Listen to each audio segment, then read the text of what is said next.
afternoon or good evening, and welcome to this ASMR video. I hope you are all out here living life to its fullest potential each and every single day.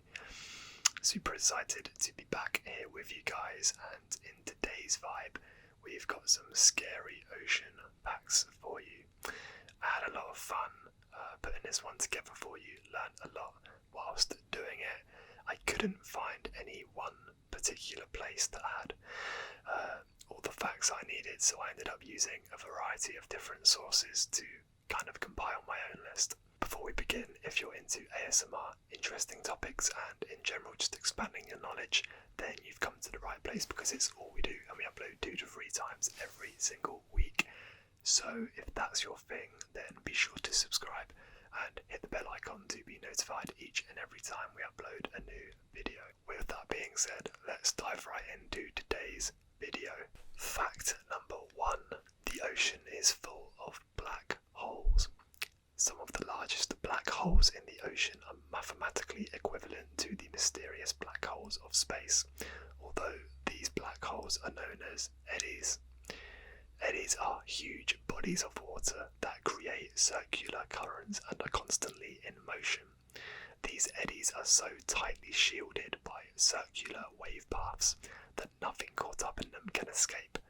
To make things even more terrifying, they often measure up to 93 miles in diameter. For context, that is larger than the entirety of Greater Los Angeles. The bloop.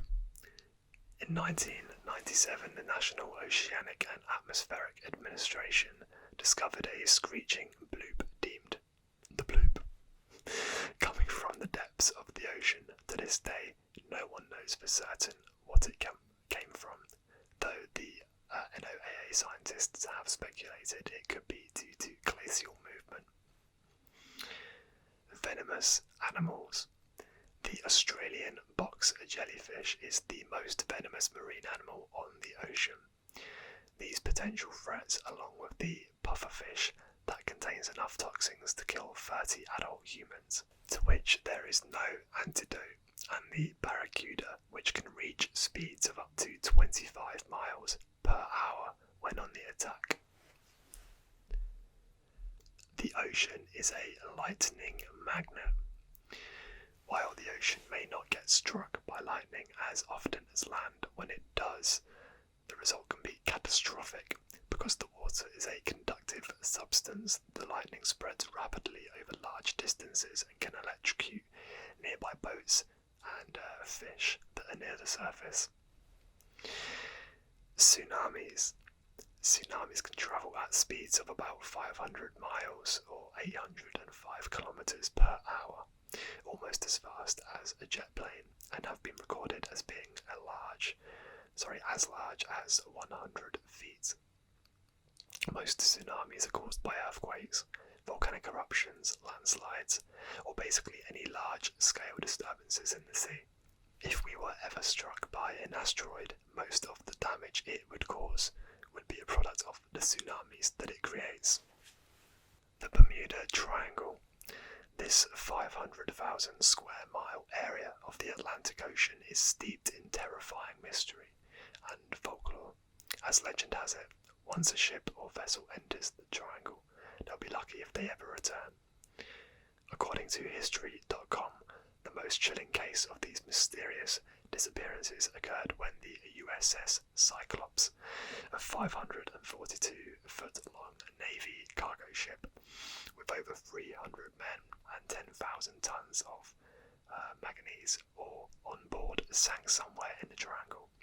The captain didn't even find the time to send out an SOS signal. After exactly 100 years of endless searching, the cargo ship is still nowhere to be found. Next fact. The ocean is a home base for hurricanes. As ocean hurricanes grow larger and more potent, it can generate waves as high as 18.3 meters or 60 feet. Combining a mixture of warmer surface waters with colder, saltier waters from below, this can result in currents that extend as far as 91.5 meters, 300 feet below the surface, wreaking deadly havoc upon marine life. The Pacific Ocean is home to most of these occurrences, the Indian Ocean coming in second and the Atlantic Ocean ranking as third. Deep sea predators. I'm sure you've all seen pictures of the creatures from the deep depths of the ocean. These terrifying looking creatures appear the way they do, due to their bodies adapting to the lack of sunlight and extremely dense pressures. In turn, if you were to bring a deep sea predator to the surface, they would die instantly, but not blow up like some myths may suggest. The ocean floor is littered with shipwrecks. According to the Intergovernmental Oceanographic Commission, it is estimated that the ocean floor is home to a staggering 3 million wrecked vessels. Of course, all those wrecked ships didn't man themselves. In many cases, the bodies of crew members and the passengers on the shipwrecks stay in the ocean for shockingly long periods of time. In 2014, researchers diving in an underwater cave off the coast of Mexico found the remains of a girl estimated to be at least 12,000 years old. Wow. Crazy how a body could be preserved that long. Obviously, I'm sure it did erode, but to the point where they could identify it. Yeah, that's insane. Next fact, rip currents can drag you out to sea. These are powerful channeled currents of water flowing away from shore, which, based on studies, account for more than 80% of rescue missions on the beach. Strangely enough, I was actually caught in a riptide myself, literally a few months ago, in Cornwall in England. It was a super random situation, I won't go into it too much, but yeah, me and my friend got caught in one. We didn't realise what had happened until the lifeguard showed up on a surfboard. Proper Australian dude, he was like, "Get on the board, mate." We were like, "What, why?" Looked around us, saw no one else was in the water anymore, and it soon came to fruition what had actually happened. And yeah, anyway, we got back. But if you ever get caught in a rip current, by the way, the idea is don't fight it. That's where people lose their lives, because they use all their energy trying to swim against it back to the shore.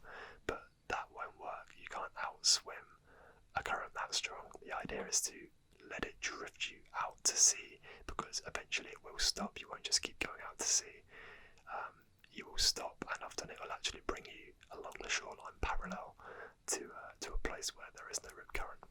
And if not, that's the idea. You want to swim parallel along the seafront and then swim back. But anyway, on a similar note, 10 people drown per day in the United States. An estimated 3,536 deaths occur each year by drowning, rounding to about 10 per day just in the United States, according to the Centers for Disease Control. In fact, drowning is the number one cause of deaths in children from ages 1 to 4 after birth defects. These statistics far outweigh the number of deaths in space, which in over 50 years have amounted to 21. Seawater levels are rising at an alarming rate. You can thank global warming for this particular terror, but it's caused by obviously melting ice and thermal expansion. While this may not immediately affect us, thousands of coastal cities are already preparing for shifting shorelines. If all the ice caps in the world were to melt, the average sea level would increase by approximately 70 metres, which is 230 feet. That would cause some serious havoc. My days. Anyway, moving on, next fact. The pressures of the ocean's depths will literally crush you alive. Beautiful. The average depth of the ocean is around 12,100 feet, but most divers are instructed to only dive about 130 feet deep, so barely scratching the surface. For context, planes fly at around 0.1% the height of the Kármán line, but divers dive about 0.01% of the average ocean depth. The deepest part of the ocean is approximately 36,200 feet deep, so 11,030 metres. This area is called the Challenger Deep and is located in the western Pacific Ocean in the southern end of the Mariana Trench, which I'm sure you've already heard of. Some mythical legends about sea creatures actually turned out to be real. First off, the giant squid, which used to be folktale aimed to scare men out at sea. The creature actually turned out to be a real, absolutely terrifying monster. These sea legends can extend up to 43 feet in length and can weigh up to 330 pounds and are known to have a cannibalistic tendency. Second, the megalodon. The word megalodon derives from Greek terminology meaning a giant tooth. Megalodon was the largest fish that ever lived, measuring up to 58.7 feet or larger.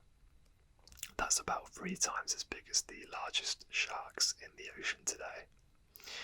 Most fish are exclusively cold-blooded, but megalodon may have been like today's great white sharks, which are considered particularly warm-blooded because of the heat they generate while swimming.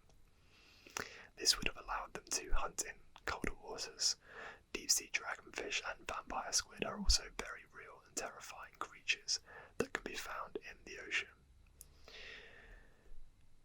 Just 1 milliliter of ocean water can contain approximately 10 million viruses.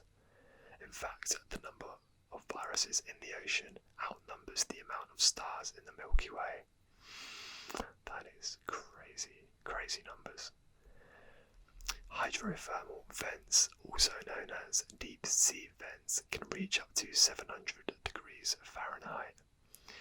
Hydrothermal vents are the result of seawater percolating down through fissures in the ocean crust in the vicinity of spreading centres or subduction zones, which are essentially places on Earth where 2 tectonic plates move away or towards one another. The cold seawater is heated by hot magma and re-emerges to form the vents. These vents support unique ecosystems and their communities of organisms in the deep ocean.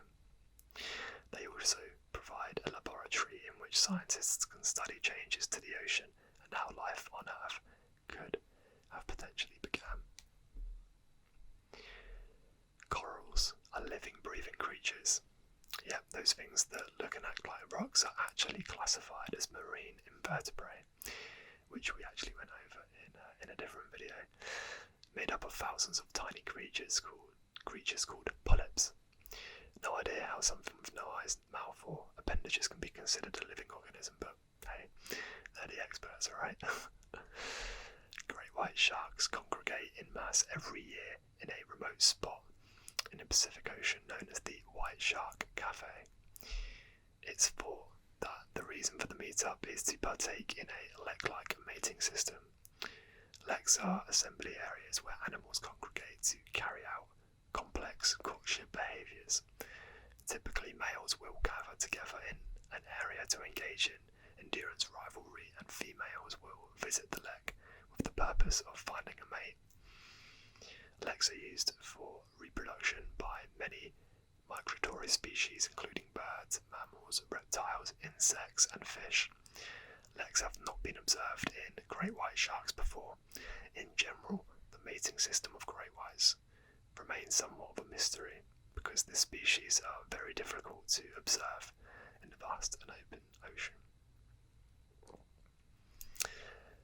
95% of the ocean is unexplored and has never been seen by human eyes. Why is this?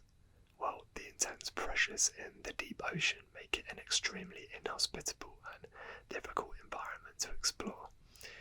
Although you don't notice it, the pressure of the air pushing down on your body at sea level is about 15 pounds per square inch. If you went up into space, for example, above Earth's atmosphere, the pressure would decrease to 0. In fact, it's actually easier to send a person to space than it is to send one down to the bottom of the deepest part of the ocean. Most of the ocean consists of total darkness. There's rarely any light beneath 656 feet, or about 200 meters. This is commonly known as the twilight zone. Rogue waves are real. Originally thought to be myth, these extreme waves have recently been accepted by scientists. When waves formed by a storm develop in a water current against the normal wave direction, an interaction can take place which results in a shortening of the wave frequency. This can cause the waves to dynamically join together, forming a very big rogue wave. And with that brings an end to today's video. I hope you found it relaxing and learned a thing or two along the way. Probably not any practical information that's ever going to benefit your life unless you decide to become a marine biologist or maybe go visit a shark cafe or something like that. But either way, the ocean never fails to amaze me, and yeah, I've had a lot of fun putting this video together for you guys. If you enjoyed the video, please feel free to give it a cheeky thumbs up, and if you really enjoyed it, you could even potentially consider subscribing. Who knows? But either way, I appreciate you joining me today for some scary ocean facts, and I hope to see you on the next one. Stay blessed, stay balanced.